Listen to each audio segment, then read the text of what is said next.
Students, welcome back to the part 3 of the first chapter of class 8, that is the best Christmas present in the world. So let us recap what we have studied in the first two parts of the video. In the first part we have studied that the writer, that is Michael Merpergo, bought a table, roll top desk. He brings back home. The table is damaged by fire and water. He finds a letter in that table. On that letter it was written Jim's last letter, and the letter was written to Connie MacPherson, the wife of Jim MacPherson. And what else was there? That in the letter, Jim MacPherson is describing that on the Christmas morning, the Germans approached with white flag, and the English army also approached. They both greeted each other Christmas, and they both started celebrating Christmas together. They both shared a lot of feelings with each other. Hans Wolf from the German army and Jim MacPherson sat together and they discussed about their personal life. They were saying that what a beautiful way it is to solve any war by playing football. Hans Wolf suggested, because in a football match nobody will die, no children will become orphan, no wives will become widows. So how beautiful way it is to solve any war. So that is Tommy's head, that is Jim is saying that no, I would prefer cricket because cricket is the best way to solve, because we are good at cricket and we can easily win cricket. Finally the Germans had won the football match, and then after finishing the rum, after finishing the snaps and sausages, they all were thinking to go back home. And what else? That Jim MacPherson is telling that one day we will go back home and we can meet our children and wives once again, and the fighting would end and we can go back home. Now let us continue in the third part. What happens next? Let us read. I think that is what every soldier wants on both sides, Hans Wolf said. So what is Hans Wolf saying? That every soldier on both the parties want peace. Nobody wants war. Take care, Jim MacPherson. I shall never forget this moment, nor you. So Hans Wolf is now bidding bye to Jim and saying that I shall never forget this moment, and I'm sure you will also never forget. He saluted and walked away from me slowly. Unwilling, I felt. He turned to wave just once and then became one of the hundreds of grey-coated men drifting back towards their trenches. So he turned back once again. Hans Wolf turned back once again, and he gave a goodbye, and then he went with his team back to his own boundaries. That night, back in our dugouts, we heard them singing a carol. A carol is a Christmas song. Okay, so that night in their dugouts, when they were sleeping, we heard them. The Germans were singing Christmas carol, Christmas song, and singing quite beautifully. It was Still Nash, Silent Night. The name of the song was Still Nash, Silent Night. Our boys gave them a rousing chorus of While Shepherds Watched. Even the English army, they also started singing carol songs in chorus. That was, the name of the song was While Shepherds Watched. We exchanged carols for a while, and then we all fell silent. We had our time of peace and goodwill, a time I will treasure as long as I live. So Jim MacPherson is telling that after singing, we all were tired and we all fell silent. And they are saying that they have enjoyed their time of peace, they have enjoyed the time of goodwill. And this time will be a treasure. It will be a treasure which he will remember throughout his life. Let's see what happens next. Dearest Connie, by Christmas time next year, this war will be nothing but a distant and terrible memory. So now Jim MacPherson is telling that by next Christmas, this time will be forgotten, this war will be over, and it will just become a very bad dream and a very far dream. I know from all that happened today how much both armies long for peace. So Jim MacPherson is telling that today he realized that both the armies, not a single army wants war. Every army wants peace. Nobody likes to fight. We shall be together again soon, I'm sure of it. So Jim MacPherson is giving assurance. Jim is promising that Jim and Connie will be together He is very sure of it, and he closes the letter by writing, "Your loving Jim." So let's come back to the third scene of this whole story. I folded the letter again and slipped it carefully back into its envelope. So who is I folded the letter? I means Michael Murpergo, who had bought the table from junk shop which was damaged by water and fire. So now the story, the letter is over, and Michael Murpergo is saying that he has folded the letter and he kept back into the envelope. I kept awake all night. By morning, I knew what I had to do. Students, if you would have got a letter like this and understood how emotional the letter would you be able to sleep all night? I am sure no one would. By morning, he knew what I had to do. If you would have got the letter, what would you do? Wouldn't you reach the letter to the owner? Yes. So what did Michael Murperger do? He did the same. I drove into Bridport, just a few miles away. I asked a boy walking his dog where Copper Beaches was. House number 12 turned out to be nothing but a burned out shell. The roof gaping, the windows boarded up. I knocked at the house next door and asked if anyone knew the whereabouts of a Mrs. Macpherson. So next morning, immediately, Michael Murpergo, the writer of the story, who had got the letter, he drove to Bridport, the place where the letter was written. Okay, the letter was written to. Okay, I mean where Connie used to live. So Michael Murpergo drove to Bridport and he asked a boy where the house was. When he found the house number 12 where Connie Macpherson, the wife of Jim, was living, the house was totally burnt. The house was totally burnt. The roof was totally broken and windows were also broken. He knocked on the next door, that is the neighbor's house. He went and he asked that where is a woman called Mrs. Macpherson. So the person said, "Oh yes," said the old man in his slippers. He knew her well. A lovely old lady, he told me, a bit muddle-headed, but at her age she was entitled to be, wasn't she? So one old man, he was saying that yes, I know a woman called Mrs. Macpherson. She's a very old lady and she's a bit muddle-headed. Muddle-headed means confused. A confused person is called muddle-headed. Okay. So the old man was saying that she's a good woman and a little confused, and she was sure to get confused at such an age, 101 years old. So that old man told to this writer Michael Murpergo that the woman was 101 years old. She had been in this house when it caught fire. So the old man also informed that Connie Macpherson was in this house when this house was totally on fire. No one really knew how the fire had started, but it could well have been candles. So people really don't know how did the fire in the house start, but they are assuming that it must be candles. She used candles rather than electricity. Connie Macpherson always used candles, not electricity, because she always thought electricity was too expensive.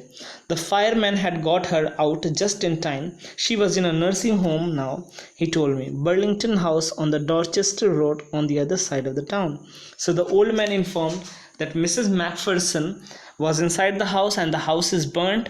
The fire brigade people had saved her and now she's in one of the nursing home. Now next you see, I found Burlington House nursing home easily enough. There were paper chains up in the hallway and a lighted Christmas tree stood in the corner with a lopsided angel on top. So he went to the nursing home and that nursing home was fully lighted because it was Christmas time and there was a Christmas tree also in the corridor. I said I was a friend come to visit Mrs. Macpherson to bring her a Christmas present. So Michael Murpergo, the writer of the story, said to one of the nurses that I want to meet Connie Macpherson and I have brought a very good Christmas present. I could see through into the dining room where everyone was wearing a paper hat and singing. So in the hospital everyone was wearing a paper hat and singing in the waiting room.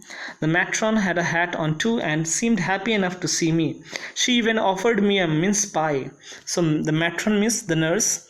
She gave him a cake, a pie, and what say, she said that she was very happy to see that someone has come to meet Mrs. Macpherson. She walked me along the corridor. Mrs. Macpherson is not in with the others, she told. She is rather confused today, so we thought it best if she had a good rest.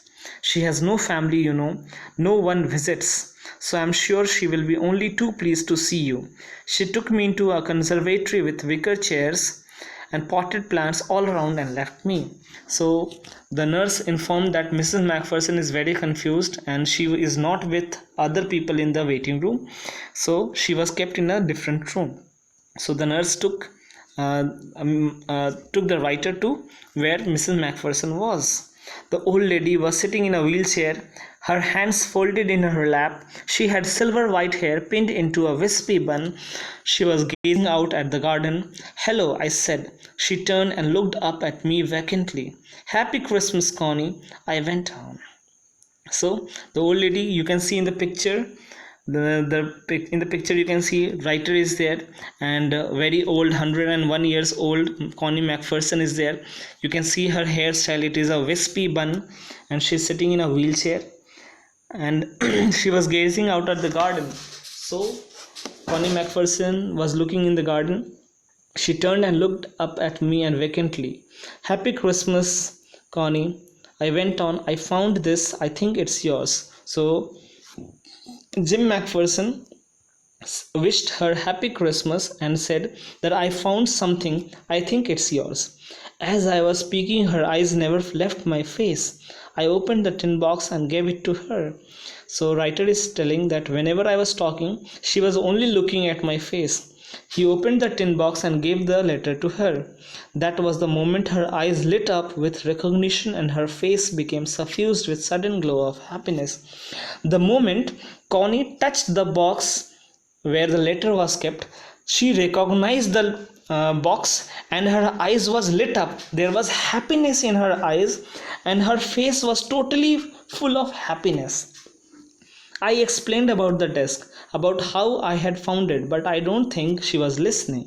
So writer is telling that he was explaining that how he had bought the desk, burnt desk from a junk shop, and how he got the letter. But Connie Macpherson was not listening. For a while, she said nothing, but stroked the letter tenderly with her fingertips.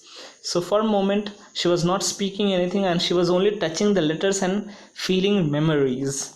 Suddenly, she reached out and took my hand. Her eyes were filled with tears. So suddenly what happened? Connie Macpherson stretched her hand and took the hand of the writer. The eyes of Connie were filled with tears and she started to speak. What did she speak? Let's see. "You told me you would come home by Christmas, dearest." So Connie Macpherson is telling what? That "You told me that you would come by Christmas, dearest. That my dear, you told me you had promised me that you will come by Christmas, and here you are, the best Christmas present in the world. Come closer, Jim, dear, sit down."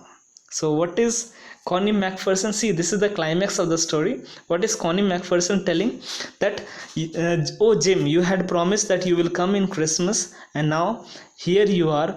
You are my best Christmas present in the world. Come, my dear Jim, sit down." So Connie Macpherson is assuming, believing that really Jim Macpherson, her husband, has come, and her husband is beside her, because her husband had promised that he will come in Christmas, and now it was really Christmas.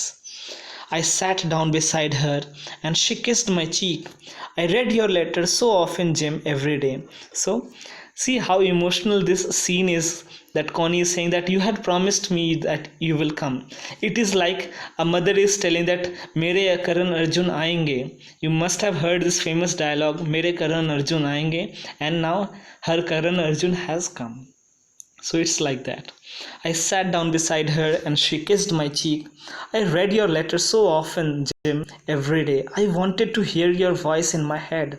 It always made me feel you were with me." Now Connie Macpherson is expressing all her feelings, and she's believing that Jim is sitting beside him, not the writer. She is believing that her husband has come in real and she's sitting beside her.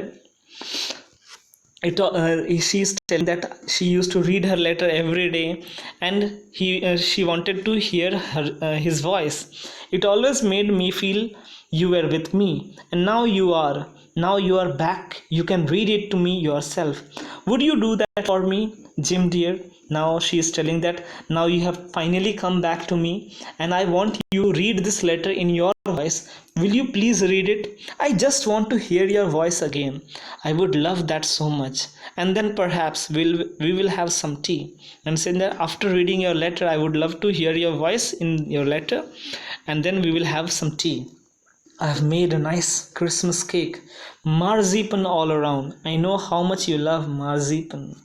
So Connie is telling that I have also made a Christmas cake, and on that Christmas cake there is a layer of marzipan. We have already read that in the wartime, Jim and Hans Wolf, that German officer, they both were sharing a cake which was having marzipan, a layer of eggs, sugar, and almonds. And Hans Wolf also said that your wives make the best marzipan. So Connie is telling that I have made you a Christmas cake with marzipan all around, and I am very sure you love marzipan very much.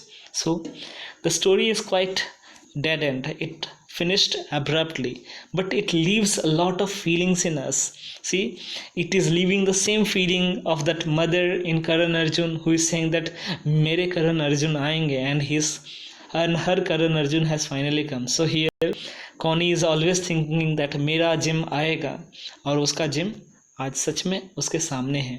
But क्या सच में उसका असली Jim है? No, his real Jim did not return back from the army. His Jim might be dead, because war is a very destructive thing. War kills people.